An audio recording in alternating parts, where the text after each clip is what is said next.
Well, hey family, this is Darlene. I'm sitting here making some what I'm trying to make is teardrop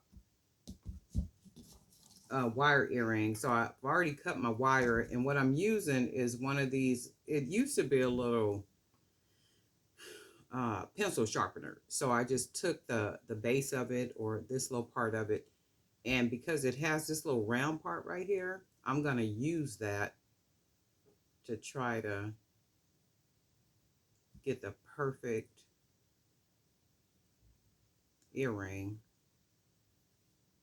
like bent just like what I want. So and try to keep all that perfect right here.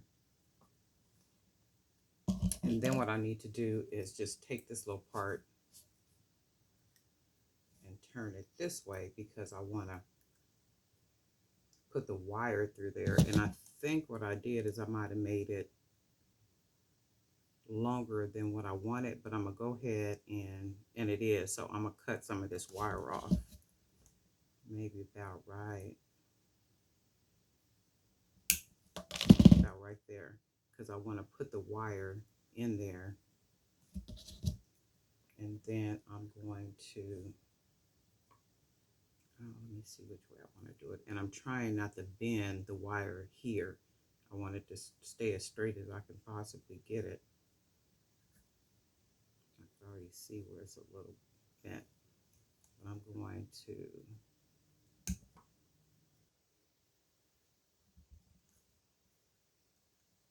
roll this part up like so.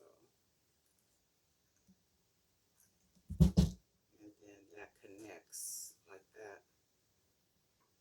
And it did loosen up. And it's like a perfect teardrop, which is basically what I want. I want a perfect kind of like teardrop. And then let me try something. Put this back on there, the wire back on there. Try to keep it straight because I want to bend this part up because that's where the ear wire is going to go. So I'm going to take it and just bend it up like that to where it looks like that. And I can put the ear wire, straighten this up a little bit more. That's how I want it to look. So let's see. Looks like I bent the wire here a little bit, like it's not perfect, but I'm gonna see what I can do. If not, you already know we can do a lot to the wire. So let's see what it's looking like. That looks a little perfect to me. I see a little bend here and there, but push come to shove, I can put little grooves in it. So let's try the second earring. Make sure this little second part is closed all the way. And then I'm going to take it, take the wire. Oh, let me do this. Well, yeah. Let me see if I can. No, that's going to bend the wire because it'll be pressure. So I'll bend it once I put it on here. So I'm going to take the wire and we'll bend it like so. That is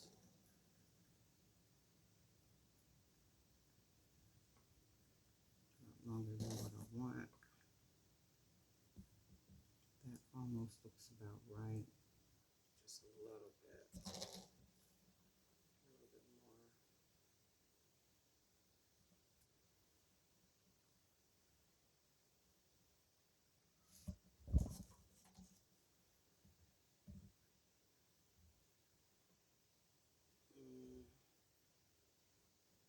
It looks like it'll be about right. So I'm going to do it like this. Keep it on there, and then I do need to cut that much off.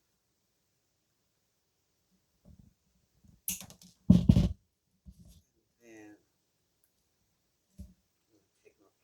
is I'm going to bend this part because I do need it to be sideways like that. And then I'm going to take the wire, put it in there like that. And I just need to put a nice little rounded part like so.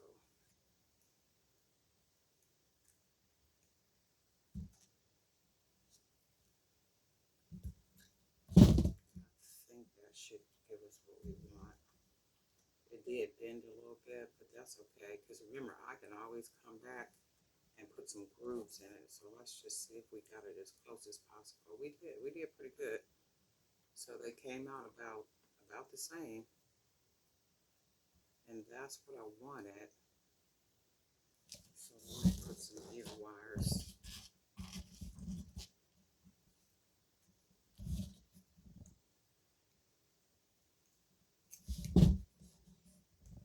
And if you want to put some charms on here, you can put charms on here. If you don't want to put charms, don't put charms. I'm not going to put charms. I'm just doing simple wire eardrops. Wire drop earrings.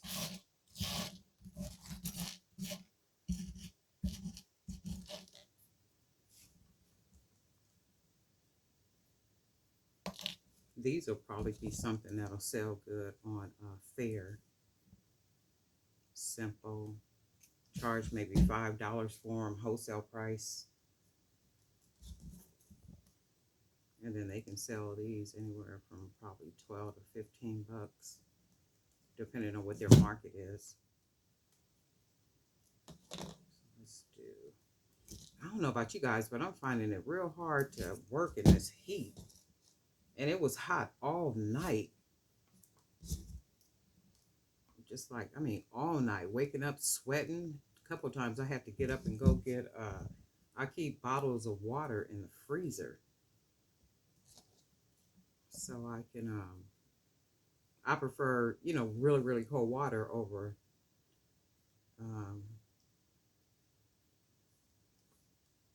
warm water, or, you know, like room temperature water, or just in the refrigerator. So I like it coming straight out the freezer, where it's almost like a slushy type coldness. These are really cute, right? I think I'm gonna make some more of these, and I'm gonna put them on fair. Maybe 12 to a pack. So that's what I'm gonna work on right now. Do 12, and they're simple, just simple and easy. No other type of decoration on them. No beads on them. You can put charms if you want to, but if you don't want to, you don't have to.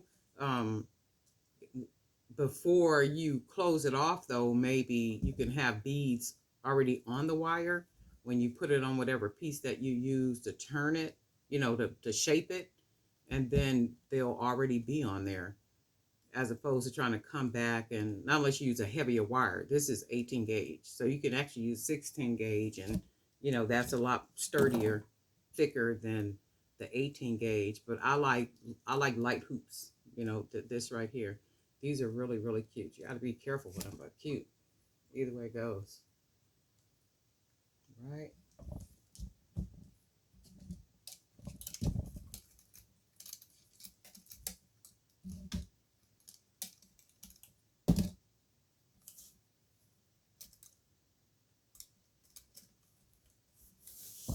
Just a nice pair of simple hoop earrings. And there you have it. Oh yeah, I'm going to make a lot of these. And I think I will sell them in sets of 12. Because that's all they are, just basically hoops. I could even see me like adding a little wire, like how I do the wire wrap right here. But then as I'm looking at them, I like them just simple like this. You know, nothing on them. They're just here. Just enough ear decoration. And just, that's it. You know, nothing else. I like these. Really simple. And they came out pretty, almost perfect. You know, length, size.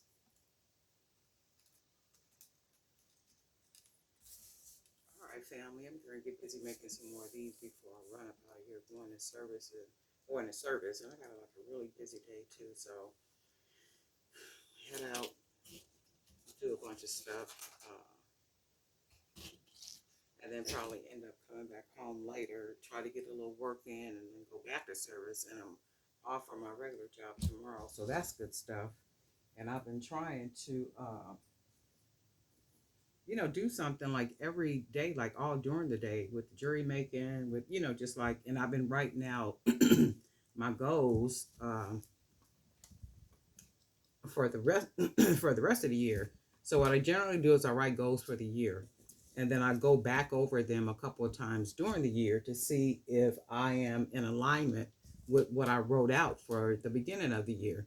And it's not a New Year's resolution or anything for me. It's just that the year starts out January. It happens to start out January and ends in December.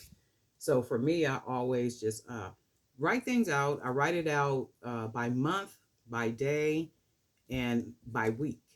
So I try to stay in alignment with what it is, the goals are, that I set for myself. Do I stick to every last one of them? No, not all the time, because sometimes life interrupts, and it's things that, absolutely demand attention. And you have to do what you have to do as it relates to life. And I think I said that the other day too about life. Sometimes you got to take life by the throat and like literally let it know, wait a minute, you do not control me. You do not tell me what to do. You are not my master, talking about life, right? Because sometimes, we can go through situations and stuff and find ourselves just kind of locked into that situation like there's no way out. There's always a way out, especially through prayer, meditation, and the Holy Spirit. And the Holy Spirit said that he will always make a way of escape, always make a way of escape. I know it talks about temptation, that scripture, but if you think about it, it's life. He will always make a way of escape for us to get back into alignment, walking in our purpose, doing what it is that he has called us to do. And he said to Jeremiah, I have known you. I've known you from your mother's womb. I've known you from your mother's womb. So that tells me even before you were full blown baby, God knew us. He knew what was predestined for us. He knew what he had for us. He knew what it was that he had for us to do. We didn't know that, right? But at some point we learned that. And if there's anything that you do and you step away from it for a while, but then you keep coming back to it, you step away from it for a while and you keep coming back to it in the sense of your creativity, in a sense to maybe it's teaching, in a sense of it may be crocheting, it may be sewing, it may be drawing, whatever that is that you sometimes step away from and put to the side and you keep coming back and it won't leave you alone. That's your purpose. That's your private place. That's your peaceful place. That is where God wants you to be. Right? But the world has it and has us brainwashed to believe that we need their jobs, that we need their jobs, right? That we need their jobs. That's what they have in us believing, that we need it, that we need to be making a certain amount of money. This is all you are worth, is what I pay you hourly or on a salary. And we have subscribed to that. But then God give us a talent that can make us more money than we have ever believed or dreamed that we can make, but yet we won't feed it. We won't nourish it. We won't plant seeds to grow it because we have been conditioned to believe that we need their jobs, that we need their jobs. Where we got to clock in at a certain time, we got to go to lunch at a certain time, we have to do exactly what they tell us to do for 8 hours during the day. Now, don't get me wrong. If you choosing to work a regular job while you're doing your business, by all means do what you do. Let that job fund your business, right? But when that job takes precedence over what God has put into you, right? At that point, we are being disobedient. And that's the reality of it. And then think about the Proverbs 31 woman. She was a business owner. She was charitable. She took care of her family. Her husband trusted in her. She saw land and then she saw a field and then she bought it. She produced with her hands. She produced merchandise with her hands and then she took it to the market and she sold it to the merchants. She created with her hands a product, right? And then she took it to the market and sold it to the merchants. That's who we are. We're Proverbs 31 women. We just have to live and move and breathe in that reality. That is who we are.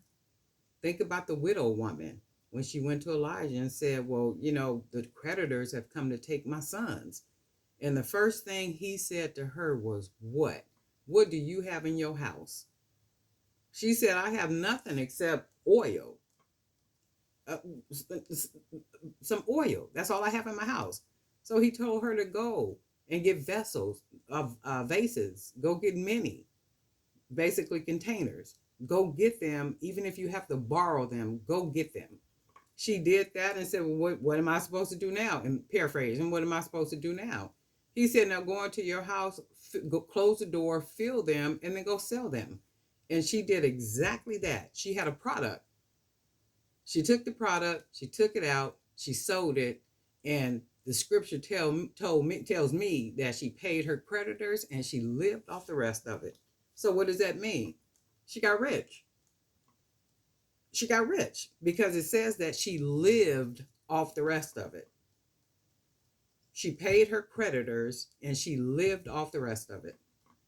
A product. She had a product. She took that product. She took it to the market. She sold it. And then guess what? She paid her creditors and she lived off of it. That's God. And if we can just live and move and operate in that reality as it relates to the purpose in which God gives us, our creativity, I don't care what it is. I don't care if it's painting bottles and painting pictures on the bottles and filling them with sand and then turning them into a souvenir. Or whatever it is, that's something that God has given to you. Out of 7.763 billion people, God gave that idea to you. He didn't give it to somebody else. He gave it to you. That talent, he gave that to you. He didn't give that to somebody else. He gave that to you. Right? Well, good morning, family.